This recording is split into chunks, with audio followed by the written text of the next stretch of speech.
नमस्कार. मी संभाजी पगार आणि तुम्ही पाहत आहात लोकशाही माझा एसपी न्यूज. आवाज जनतेचा, हक्क लोकशाहीचा. राजकारणात सत्ता कायमची नसते. एका खेळीने सत्तेचं गणित बदलतं आणि एका निर्णयाने संपूर्ण राजकीय पट उलटतो. मनमाड कृषी उत्पन्न बाजार समितीमध्ये पुन्हा एकदा मोठा राजकीय भूकंप झाला असून आमदार सुहास कांदे यांना मोठा धक्का बसल्याची चर्चा रंगली आहे.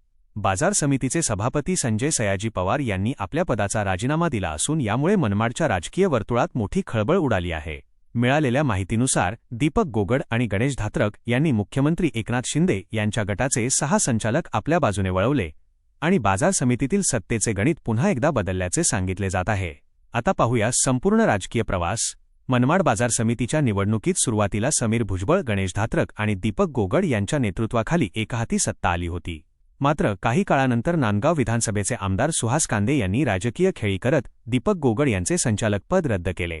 त्यानंतर भुजबळ गटातील काही संचालक आपल्या बाजूला घेत माजी आमदार संजय पवार यांना सभापतिपदी बसवण्यात आले. यानंतर घडामोडींनी पुन्हा वेग घेतला.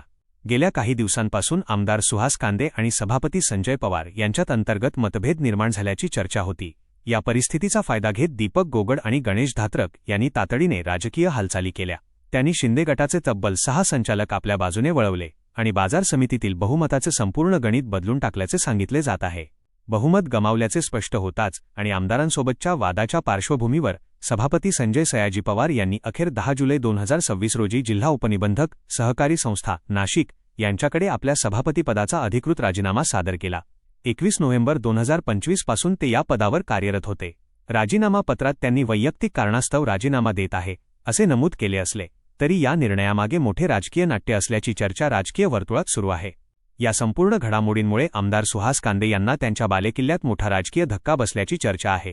तर दुसरीकडे भुजबळ, गोगड आणि धात्रक गटाचे बाजार समितीवरील वर्चस्व पुन्हा निर्माण झाल्याचे चित्र दिसत आहे. या घडामोडींवर तुमचे मत काय? आम्हाला कमेंट करून नक्की सांगा. अशाच ताज्या, विश्वासार्ह आणि सखोल बातम्यांसाठी लोकशाही माझा एसपी न्यूजला सबस्क्राईब करा, व्हिडिओला लाईक करा आणि शेअर करायला विसरू नका. कॅमेरामनसह मी संभाजी पगार, लोकशाही माझा एसपी न्यूज.